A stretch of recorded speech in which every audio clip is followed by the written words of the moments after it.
From July 1st, 2022, all the way until October 31st, 2023, I exercised, meditated, and took a cold shower every single morning. 488 days. Okay, the cold shower, I did skip a few here and there. Water is cold.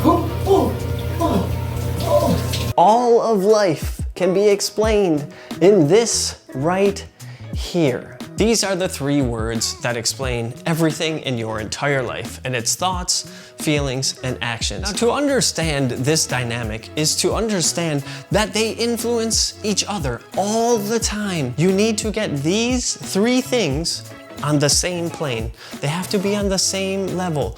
Not all of the time. That's seemingly impossible because some days you're not going to feel like it. Some days you're going to be, negotiating. I've talked about this before. The rationalizer brain is always out, and why I put actions way out here. Most of us struggle with taking action. So here's what we're trying to figure out today. Now, the first word we're going to introduce into the circle is habit. Everybody wants a habit. And why do you want a habit? It is something you do without thinking and despite how you feel. You brush your teeth, it doesn't matter how you feel. So that's what we all aspire to. And after 488 days of exercising, meditating every morning, I am here to tell you that this habit idea is a myth.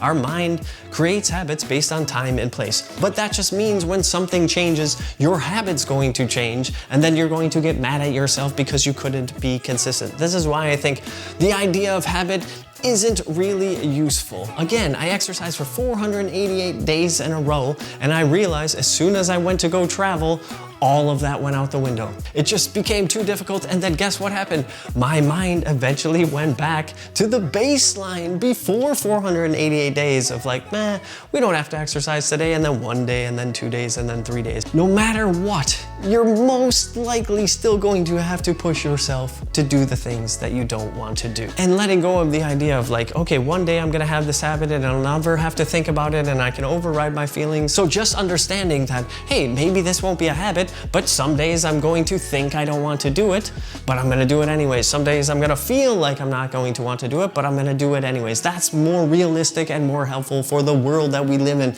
because time and place is changing. Even if you live in the same place, there are gonna be so many days where you're like, I wanna exercise in the morning, but something comes up and you can't do it. So you have to do it later in the day. You have to learn to adapt. To simply understand your thoughts, you just need to know that they are just patterns.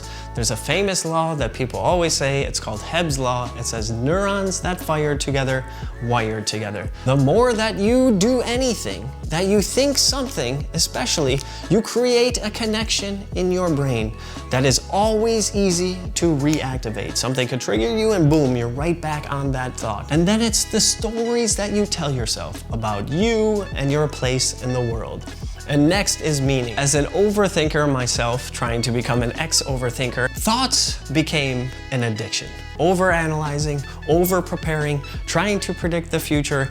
I'll be honest, AI helped me so much with this because I realized I could use tools, mathematical tools and simulations to at least get probabilities. That's what our mind always does when it's thinking and combining feelings, is it's running a cost-benefit analysis. It's saying, is this worth my time and effort? Thinking not only reinforces thinking, at the same time, thinking reinforces not doing. You are teaching your mind and body not to do the action.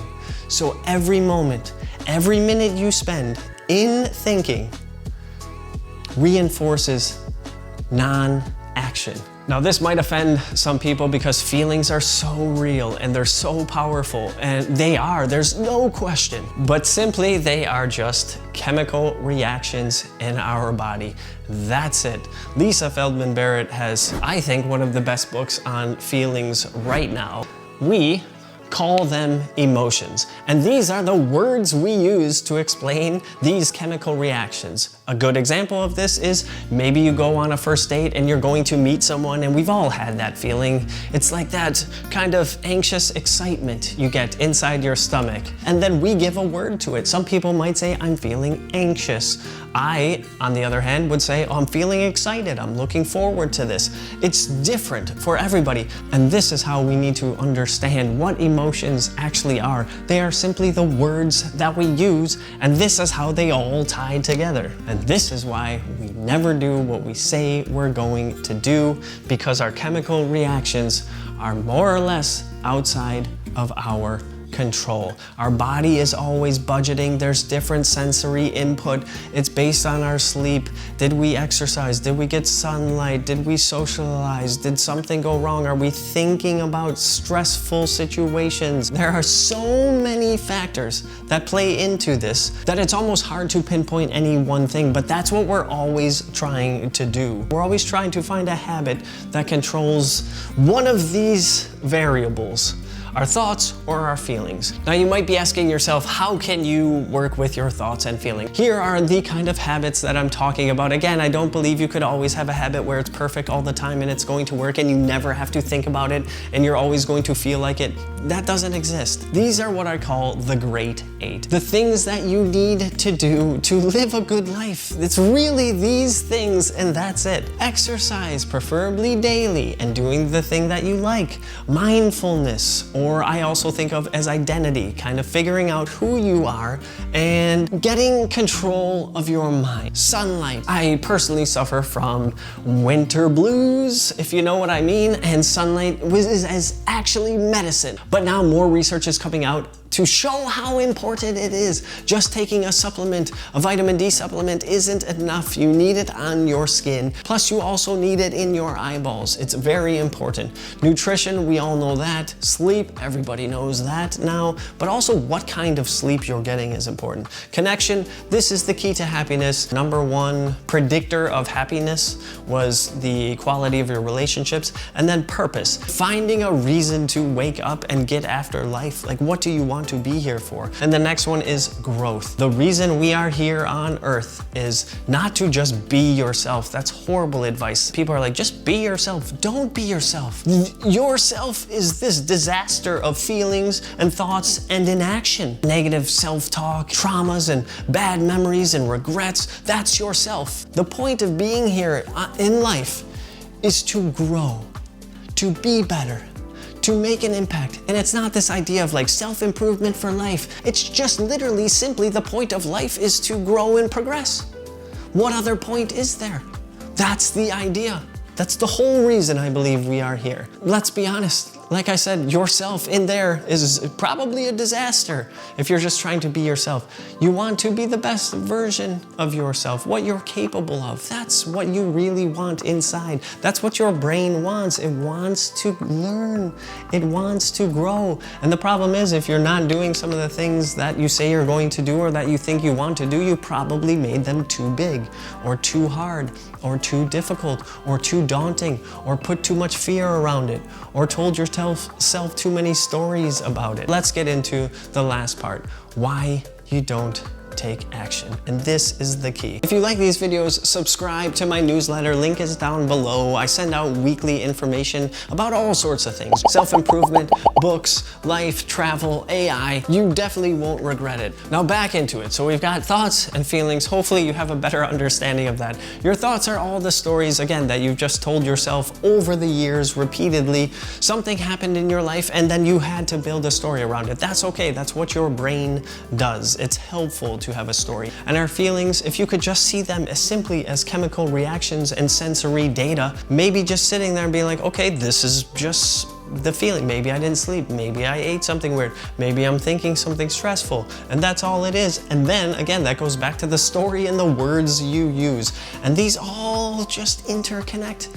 And influence each other. I will say this, there are some good metaphors that help with this. Mark Manson calls it the thinking brain and the feeling brain. Jonathan Haidt has a great analogy of the rider and the elephant. The elephant is your feelings and your thoughts are the rider. If you can't tell, the elephant is in control. It's massively powerful. And he says in the book, the only way to really get your elephant to stop, eating elephant hay and playing on its elephant phone. If you want your elephant to do it, you have to do it with training. And this brings me back to the same idea of habits. We're always trying to train over and over and create these neural connections that, like I said, I don't believe exist. Because if they did, life would be easy for all of us. And I think that expectation is more harmful than it is good. And that we think we can just train it over and over and over and over, and eventually it will get easier. This is a fallacy. It doesn't work.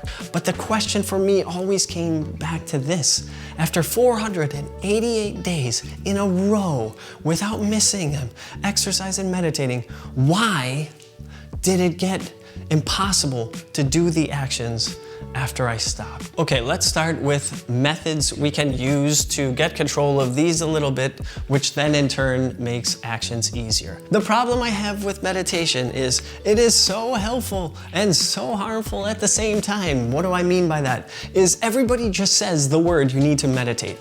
But the more I've learned about meditation, there are so many different brands and flavors and styles. You can do it where you're just focusing on your breath. You can go and just outside, what I do sometimes, and just listen to the sounds in nature. You can do it with your eyes open. You can do it listening to just a hum in the background or nature. You can do it just repeating a mantra. I used to do that one as well. You can do some where you take the thoughts and you throw them away. You can do it where you take the thoughts and put it into the empty void inside you. There's so many different kinds. It's worth spending time to learn meditation techniques and trying some of them for the single purpose that meditation will allow you to not even observe.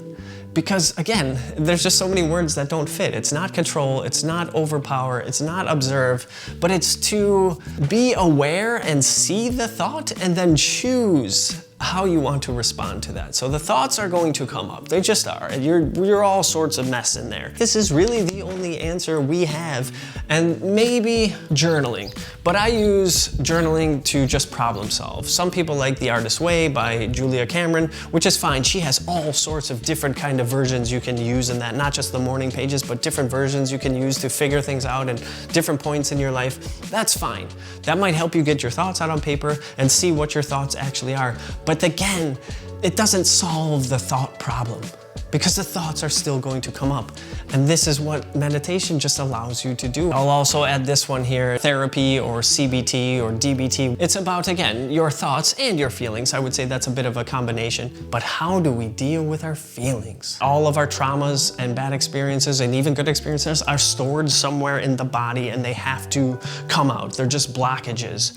So the idea is processing them with the help of therapy. There's ideas now of EFT and tapping, letting go of them as they come up, just let them pass through. This is the big idea of the book, obviously letting go, the power of now, the surrender experiment by Michael Singer. Some people, this is very possible, just say fuck them. I always think of the David Goggins, doesn't matter how you feel, just fuck your feelings. That's not healthy necessarily. This brings me back to Lisa Feldman Barrett's book. We need to get more descriptive and detailed to really understand how we're feeling. And it's not just so much about the word itself, it's about thinking about it in more depth. So not just saying, I feel angry, but what does that mean? What is it inside you? Where did that come from? How was it triggered? And then what happened inside here? The most common thing I keep hearing these days is whatever you have to do, just fuck your feelings, fuck your thoughts, just do the action first. And then when you get going, your thoughts and feelings will get better. It's all the same stuff. It's the just start, do it scared. If you feel fear, do it. Face the fear and do it anyways. It's all of these things, but I just keep coming back to the same point, is it is not working. Now this is the updated circle of life right here, and this is what I learned, is that you have to work with them simultaneously. So many of us, myself included, was going to do the thing. I was going to exercise. There were mornings where I was out in New York, 5 a.m., freezing cold, bundled up, just running, doing my zone 2 for 1 hour, just I want to quit, but I was like, shut the fuck up, just keep going, trying to do that thing of like, you want this is good for you. Then I would just get back home and then just, be freezing, take a cold shower on top of that. The ice shower. I don't know if it's getting much easier. And then just try to get into work. But I didn't process that action in that moment. And the same thing is with the thoughts. We are processing our thoughts with the therapy and the CBT and the journaling outside of the action in its own space. We're going somewhere and we're just talking about this whole general experience of our life and this trauma and this problem and I have this and all of the thoughts. I have this negative self-talk and the self-sabotage. And then with the feelings, the same thing. We just have these feelings. We don't have the words for them. Some of us are trying to process them and going to therapy and we're journaling for hours and hours and hours. But it's not tied to the actions. It's too general. Believe it or not, this is what even I found so crazy, but so helpful. You need to do the action, talk about or journal. I suggest writing down the thought and the feelings that you had in the moment and before. Just write down the thoughts that come up, that's it. And then your feelings about that. Again, get granular, find the words, not just, I don't feel like it, but why, what is it? And then the same thing after. So you're tying the action to the change in the thought. So you're gonna have all these things. This is what I wasn't doing. I was just going to run and meditate and that's it. I was like, oh, check, done. Write down the thoughts. And then, again, the feelings. Like what exactly? I feel lighter. I feel smooth, I feel bright, I feel like I earned a walk outside, all of these things. You're tying in the change to the action. Sometimes I get so excited about this stuff. I truly hope that it can change your life. I fear that people will see these things and they're like, another YouTube video, another thing to do. But when something isn't working, when just start isn't working, or push through, or make a plan, why aren't we exercising? Why aren't we eating healthy? Whatever we're saying isn't working. I know so many people that still can't eat healthy. They don't know what to do. It's overwhelming for them. It goes back to the beginning of like the habit. We're all expecting a habit. Sure, if you're in the same place, same routine, every single day, that's fine. But for most of life, it changes. We have to adapt. The time is going to change. The place is going to change. Circumstances are going to change. That means, by definition, your habits are going to change. And then when they do, you're going to feel bad about it like I did, but you shouldn't. It's just that maybe the idea of habit isn't helpful, but understanding the actions and the thoughts and the feelings that are tied to that specific action. You don't have to do every action that you do in your day because I'm sure there are a lot of things that you want to do. Just pick one for the next 30 days and just track it. But the idea is tracking the thoughts and the feelings to the action and then documenting the change that you see. I don't know if this belongs in this video, but I feel like it's been on my mind and I want to share it and it just came up again, is talk to future you. You're just going to write a note to the future version of you that night. You can do it whenever, when you're having your coffee, having your breakfast, when you sit down at your desk, whatever. One quick note, thanks for doing XYZ today. One thing. You're going to take that and put it under your pillow and forget about it. When you get into bed at night, you're going to get into the routine of reaching under there, reading it and being like, fuck yeah, I did it. What better way to go to sleep than a thank you from your past self to you right now? Of like, yeah, thanks, I really appreciate you doing that. Now, I know many people will ask, what if I don't do it and something gets in the way, life takes over? No problem. A quick little, I understand this happened and this happened and this happened, but let's make it happen tomorrow. Then you get to go to sleep on that. So either way, you're either like, fuck yeah, I did it, or you go to sleep not hating on yourself, but forgiving yourself. So you got nothing to play over and over in your head, because again, we're talking about all these thoughts and feelings and action. This can paralyze a lot of people into not doing anything. This is a very, very simple one. It's not very big. You don't have to say some huge mantra. Simple little note under your pillow to thank the future version of yourself and your past self. I feel good about that. I really hope that helps.